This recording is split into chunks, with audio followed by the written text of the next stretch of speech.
So West Asia is on a spending spree, but the world's leading companies are cutting costs. This has been the year of layoffs. Thousands of workers across sectors have lost their jobs, and appraisals have not brought much cheer. So why are so many corporates in distress? Because their fundamentals are weak.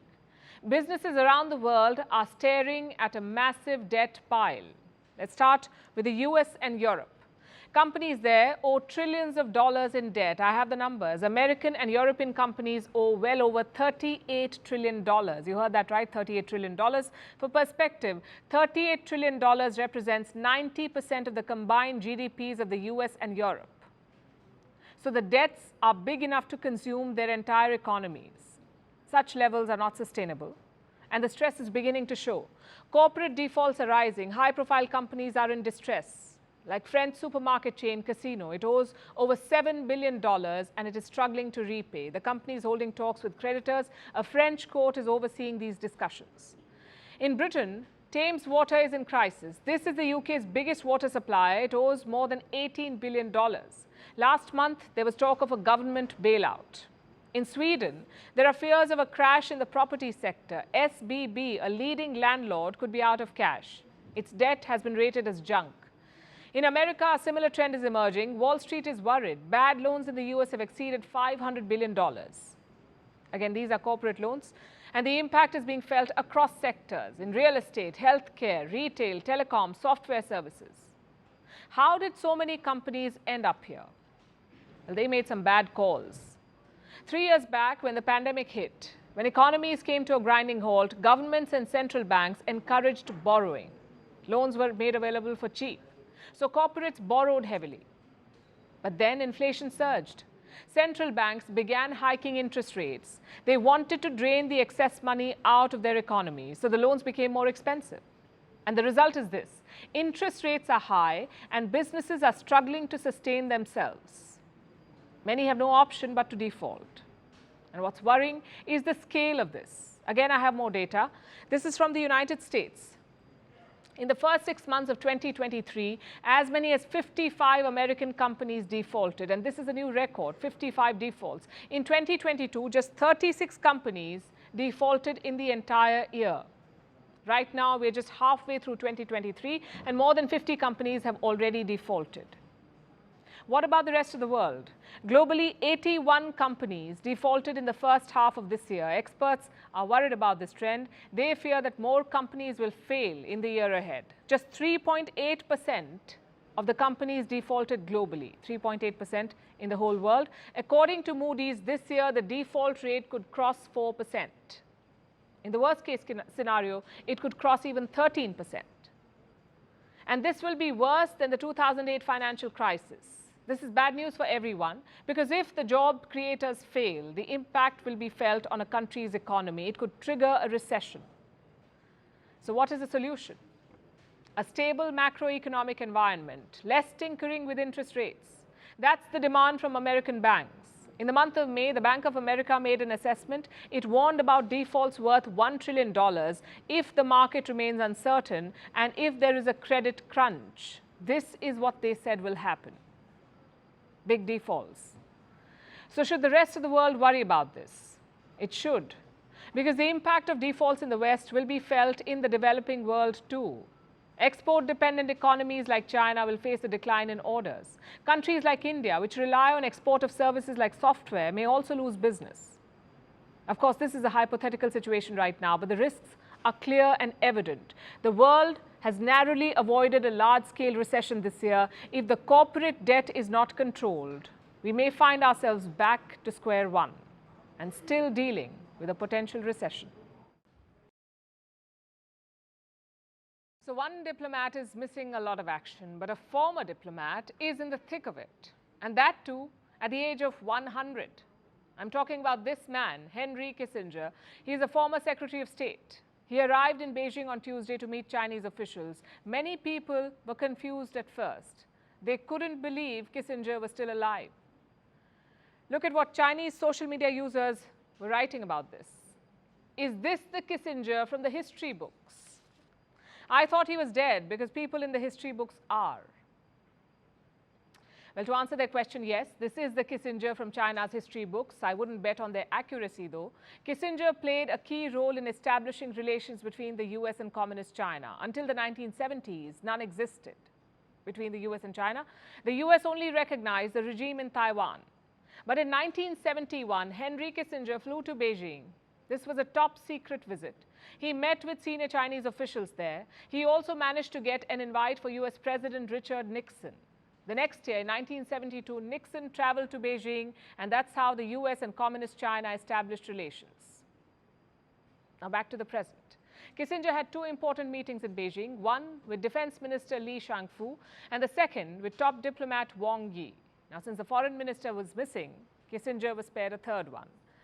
He's not in Beijing on any official mission, apparently. He's there as a private citizen, and the US has a history of doing this. They call it track 2 diplomacy. When the official channels fail, you turn to unofficial ones. Such attempts have been made with Russia as well. Retired State Department officials met Russia's foreign minister in April. That too was track 2. But does the White House know what Kissinger is up to? Here's what US officials said. We were aware that Henry Kissinger was traveling to China. It actually came up in the meetings that Secretary Blinken had when we were in China. The Chinese officials mentioned that he was planning to come, as he has done a number of times over the years as a private citizen. I will say he was there under his own volition, not acting on behalf of the United States government, and I don't have any further updates on his trip. So they're very much new. The White House says Kissinger usually debriefs after every visit, meaning he comes back and tells them what happened, what Chinese officials said, the sentiment in Beijing, all of it. So we can assume that he'll do the same this time. Meanwhile, the Chinese government has already released a statement. It covers Kissinger's talks with the defense minister, and this is what the American told them. I'm quoting, "History and practice have repeatedly proved that neither the US nor China can afford to treat the other as an adversary." Now listen to Li Shangfu's reply, the Chinese defense minister. This is what he said. "Some people in the United States did not meet China halfway, causing China-US relations to hover at the lowest point since the establishment of diplomatic relations." Wang Yi said something similar. He also added some sweet talk for the ex-diplomat. Listen to this. "US policy toward China requires Kissinger-style diplomatic wisdom and Nixon-style political courage." So you've heard the statements. Now let's understand what this visit is all about. In the past few weeks, top US leaders have made a beeline for China. Antony Blinken went first, then Janet Yellen. And now climate envoy John Kerry is in Beijing. China gave all of them a cold welcome. Before that, the defense minister refused to meet the Pentagon chief, Lloyd Austin, the same minister who just met Kissinger. So China was stonewalling the Americans. Washington kept trying to engage, but Beijing refused. Could Kissinger be trying to break this deadlock? Despite his age, he is the man for the job. The Chinese regime holds Kissinger in high regard. Look at these articles by their state media. Kissinger's pragmatism and rationality are what US lacks most today. At 100, Kissinger still razor sharp on China-US relations. This is what the Chinese press is saying, the state mouthpieces. China-US need a Kissinger now more than 50 years ago. This is China's state media for you. They specialize in insults and smear pieces. So coming from them, this praise tells a story. Kissinger has something in Beijing that Joe Biden's officials don't. Respect and trust. But will that be enough to repair the relationship? It's hard to say, because the China of today is not the China of 1971. It's a lot more aggressive and ambitious. Plus, the Kissinger of today is not the spring chicken of the 1970s. Most of the world considers him a war criminal. His influence within the State Department is virtually nil. So if Joe Biden is betting on a 100-year-old ex-diplomat to do the heavy lifting, good luck. Instead, he should ask himself two questions. Is China reciprocating his desire for engagement? From the looks of it, no. Do China's words of peace match its actions? Again, the answer is no. And I'm not saying stop engaging with China. Preventing a conflict should be the top priority. I'm saying limit your expectations. The China of the 1970s needed American help. The China of today needs America's downfall. Meanwhile, in China, the foreign minister is still missing. The foreign minister of the country, nowhere to be found. Over 3 weeks and counting, Qin Gang has not returned to office. So where did he go? Beijing won't say, and their response is fueling speculation. China is being very cagey about this. First, they said Qin Gang was unwell. Then they went completely silent. And now they say the government has, quote unquote, no information to provide, no health updates, no whereabouts, not even saying if he is better or not.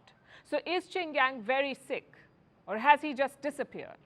Which is completely normal in China. It's a completely normal thing to happen in China. People disappear all the time. But this time, it's a very senior government official. Qin Gang is the foreign minister of the country, of the world's second biggest economy and a rising global power. He can't just go off the radar, and yet he has. When this happens anywhere in the world, it's usually bad news. When this happens in China, it's certainly bad news, most likely a crackdown. Now, let me repeat and underscore this. There is no official word from Beijing. This is largely informed speculation, as you would call it. The rumor mills are churning. They say the Chinese foreign minister is being punished for an affair, a love affair. He is being linked to this woman, Fu Xiaotian. She's a television anchor, and if reports are to be believed, Fu too has gone missing. Again, no confirmation from Beijing, but on social media, some videos are going viral. This is believed to be an old interview of Qin Gang. The interviewer is Fu Xiaotian. And now there is talk of an affair. China's foreign ministry was asked about this. The spokesperson was Mao Ning. She was asked about this alleged affair, not once, but repeatedly. Listen to this. Does the foreign ministry have any update on Foreign Minister Qin Gang and when he will return to public duties? Or why he's been out of the limelight for 3.5 weeks now? Financial Times again. The Times of London has reported that Qin Gang's disappearance is related to being under investigation for an affair with Fu Xiaotian, a Phoenix TV reporter who recently gave birth in the U.S. Do you have any comment on that? Clearly, those questions made her quite uneasy. Now listen to her response. I am not familiar with the situation you're talking about. That's what she said. That's all that she said. Not familiar with the situation you're talking about. But here's where it gets even more interesting. When the official transcript of this conversation came out, Beijing had removed this statement. It reminds you of that phrase from Alice in Wonderland, curiouser and curiouser. China's internet censors have also been pressed into action. They're scrubbing social media. Posts with phrases like, "Where is Qin Gang?" have been taken down. But people are still asking questions. Look at this post. A Chinese netizen is discussing Qing's disappearance.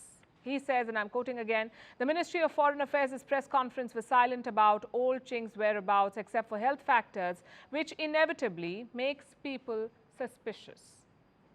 So there is a lot of chatter and a lot of questions, and Beijing's silence is not helping. But here's something else you should know. Qin Gang was very close to President Xi Jinping, like a trusted lieutenant. His rise to the top was rapid. Qin used to be a protocol officer, someone who organized Xi Jinping's foreign trips. Then in 2021, he was appointed ambassador to the United States, and within 17 months, he was named foreign minister. This happened in March this year. Qin was given a very important task, to revive China's diplomatic engagements. You see, the Wuhan virus also infected China's relationship with the world. There was mistrust and bad blood. And Xi Jinping's wolf warriors made it worse. So he got Qin Gang to fix things, to engage in aggressive diplomacy, and that's what he did. He held high-profile meetings with the Americans. The goal was to resume dialogue, but the meetings turned into shouting matches. His last engagement was on the 25th of June this year. 25th of June, that's when he met diplomats from 3 countries, Vietnam, Russia, and Sri Lanka. And this was the last time he was seen in public. In the days that followed, he had more important meetings lined up. Qin was supposed to meet Joseph Borrell this month. Borrell is a top diplomat of the European Union. He was supposed to travel to China, but that meeting was postponed and no reason was given for that. Qin was also supposed to attend the ASEAN meeting in Indonesia last week, but he did not show up. Instead, his predecessor, Wang Yi, was sent. He was earlier the foreign minister of China, Wang Yi. And when he was sent to Indonesia, that's when China said, Qin is sick. But the alibi is not working anymore. Even Chinese citizens don't believe it. So now the censors are at work and the Communist Party is pulling the strings from behind because, like I said, disappearances are par for the course in China. High-profile names suddenly disappear. Speculation follows and their return is usually stage-managed by Beijing. Xi Jinping did it himself. In 2012, just before he was named president of China, Xi vanished for 2 weeks. He reappeared just before he took over, no reason given for his absence. And in the years since, many Chinese politicians, celebrities and business leaders have disappeared in similar fashion. Tennis star Peng Shuai, entrepreneur Jack Ma, former Interpol chief Meng Hongwei, film star Fan Bingbing and recently dealmaker Bao Fan, they all disappeared without any explanation. All of them were targets of a state crackdown. And when they returned, they gave some vague stories. This time, it's the foreign minister of the country. Is Qin Gang the new target? Well, don't wait for Beijing to answer that question. In Israel, the protests have intensified again. Thousands of people have taken to the streets. They're demonstrating against the judicial overhaul plan, a controversial plan being pushed by Prime Minister Benjamin Netanyahu. Critics say this will reduce the power of the Supreme Court of Israel. So they're protesting.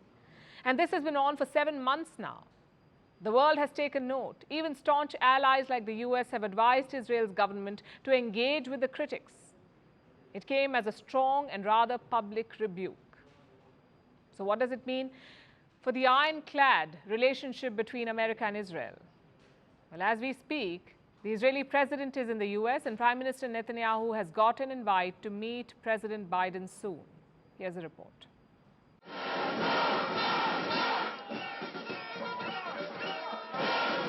The more you press, the harder we resist. We are saying no to dictatorship, and it will not pass.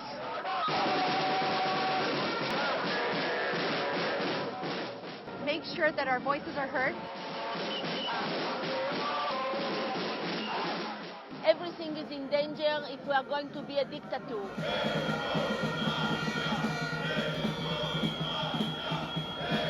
It will not pass. Israeli protesters are doing everything they can to stop the controversial judicial overhaul plan from passing. Since the beginning of the year, they have been demonstrating, taking to the streets in thousands to make their voices heard, because the Israelis fear that the overhaul will upend their way of life. So what is the overhaul? Its proponents say that it's a law to bring balance to Israel, to curb excessive judicial overreach, a way for parliament to be supreme. And Prime Minister Benjamin Netanyahu insists that all the resistance is misplaced. The claim that Israel's entire democracy will collapse because of the amendment of the reasonability standard is a statement that is disconnected from reality and is meant in its entirety to scare the public for nothing. Of course, that's not how critics see it. The overhaul will prevent Israel's Supreme Court from striking down laws it sees as unconstitutional. It'll give politicians a greater say in judicial appointments, even allow the ruling party to hand-pick judges, or fire top officials like Israel's Attorney General. To critics, the overhaul would see Israel slide towards autocracy, and that's why they are out on the streets. Why they keep declaring days of disruption. We're fighting here for our rights, and we're fighting that other people can receive rights, and not just us. We're fighting for a better country. We're fighting for justice. The demonstrators have been met with fierce resistance. Arrests have become regular. Yesterday, the police even deployed water cannons. It seems obvious that Netanyahu and his allies are not going to budge, but that hasn't deterred the protesters. We're trying to make sure that our voices are heard and trying to make some sense into this and see if the coalition will finally listen to us, and if not, maybe the world will and stop this. It's a hopeful appeal, and the world has taken notice of the protests. But it seems Israel's biggest ally, the US, has decided to turn a blind eye. As the protests raged on in the streets of Israel yesterday, the country's president, Isaac Herzog, was in a meeting with US President Joe Biden. Herzog acknowledged the turmoil in Israel, but his opinion seemed contrary to the protesters' perceptions about Israel's democracy. My heart and soul is also in Israel, in the heated debate which we are going through as a society. It's a heated debate, but it's also a virtue and a tribute to the greatness of Israeli democracy. And let me reiterate clear, crystal clear, Israeli democracy is sound, strong, and resilient. It seems like he was papering over the cracks, trying to brush Israel's problems under the carpet. Surely the US would have seen through this, right? Surely Washington would have taken up its favorite role and lectured Israel. Of course not. This is what actually happened. America's commitment to Israel is firm, and it is ironclad. I think as you saw from my readout of the call with Prime Minister Netanyahu, and you'll see this tomorrow when the President gets a chance to meet with President Herzog, our commitment to Israel is ironclad. And we're going to make that clear and consistent every chance we get. Ironclad, or business as usual, overhaul or no. Kirby also spoke about a call between Biden and Netanyahu. The call fell today.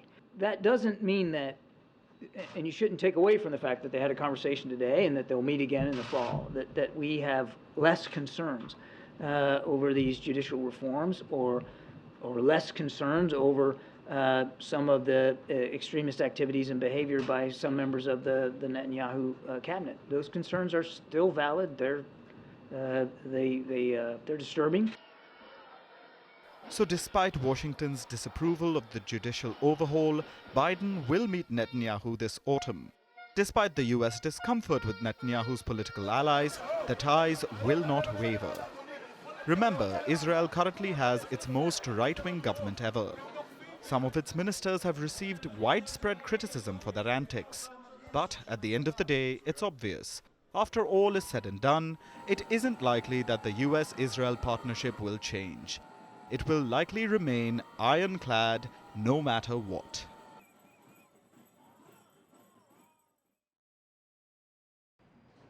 Our next story is about a language, a primitive one, the first language born of the digital world. I'm talking about emojis, those little pictorial icons on our phones. They punctuate our texts, memes and posts, like smiley faces or praying hands or a high five. I'm sure you've used these. 92% millennials used emojis in daily conversations. And just in the past 3 years, emojis have seen a 775% rise in use. They're everywhere, in every conversation. Love is expressed with a heart icon. Mean jokes are masked by laughing emojis. And in some cases, people are taken to court over a thumbs up. That's what happened in Canada.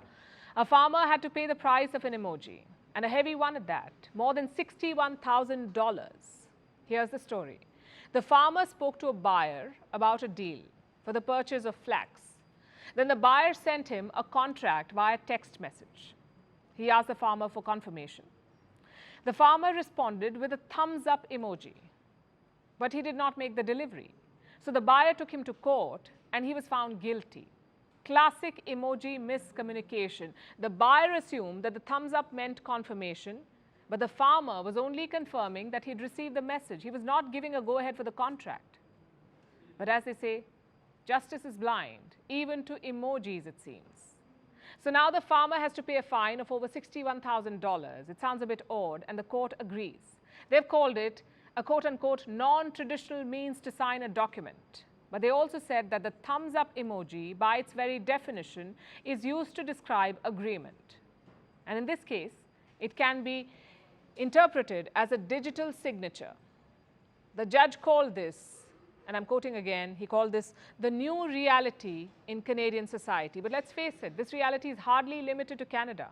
More emojis are showing up in court cases throughout the world, mostly in sexual harassment and criminal cases. In 2016, a French court convicted a man of threatening his ex-girlfriend. Do you know what he'd done? Sent her a gun emoji. He was sentenced to 6 months in prison and slapped a $1,200 fine. In 2017, New Zealand saw a case of stalking. A man was sentenced to jail for 8 months, again because of an emoji. In 2018, 46 people were slapped with criminal cases in India for replying to a woman's official message with an emoji. The case was later quashed by the Madras High Court. In the US too, cases featuring emojis are on the rise, and in England, the icons frequently appear in criminal, family and employment hearings. So the trend is quite clear across the board. It's also up for debate. Attorneys have to stand in court and argue the different interpretations of tiny guns and eggplants. Can a knife emoji mean a threat to kill someone? Does a heart emoji from a manager constitute sexual harassment? We ask because emojis express a wide range of emotions and they're quite flexible. And that's usually a good thing because they let us be colorfully creative. But that also leaves room for misinterpretation. For instance, a thumbs up emoji. It generally means agreement, but some young people now use it sarcastically too. Others merely use it to acknowledge the receipt of something. While in some West Asian countries, this gesture is offensive. So many meanings for one simple emoji. And remember, there are over 3,000 emojis today. So just imagine the confusion. Also, different devices display the same emojis differently. I'll give you an example. On Google phones, a grinning face has smiling eyes. It's a happy emoji. But on Apple phones, it has a grimace, almost as if it's ready to fight. Now, according to a study, 25% of emoji users are unaware of this difference. In the context of law, though, this is a big problem. Simple confusion can be unforgiving, and the legal world has begun to accept it. For instance, last year, many lawyers in Britain urged the judiciary, they demanded guidance on the interpretation of emojis. Now, this may seem like the equivalent of sitting with the elderly and telling them that the peach emoji does not mean what they think it does. It will be an awkward conversation for sure, but it's an important conversation to have because emojis now appear in virtually every area of the law. And the courts must keep up. As for the users, throwing emojis around like confetti may not be the best idea. The next time you look at one of those icons, think before you press. And now it's time for Vantage Shots, images that tell the story. We're starting with Turkey. Multiple wildfires are burning across the country. Military planes, emergency helicopters, and hundreds of firefighters have been deployed to deal with the situation. Meanwhile, here's an example of how not to treat animals. An Iranian man was recently filmed riding a whale shark and then dancing on top of it. This incident happened in the Persian Gulf. And in the United Kingdom, a group of skydivers has set a new record. They created the largest ever formation while free falling through the air. Finally, we're taking you back in history. On this day in 1969, the Indian government nationalized 14 major commercial banks. This step was taken when Indira Gandhi was the Prime Minister of India. These banks controlled about 85% of bank deposits in the country. The economics behind the move remains debatable to this day. We're leaving you with that. Thanks for watching. We'll see you tomorrow.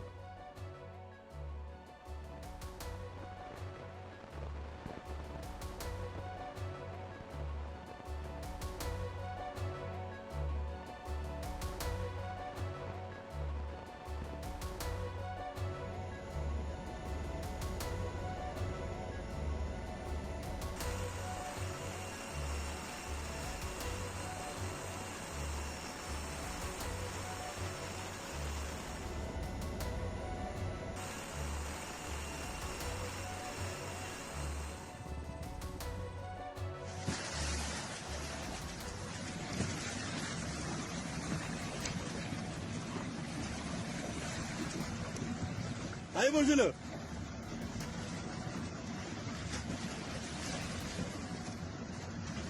Oh,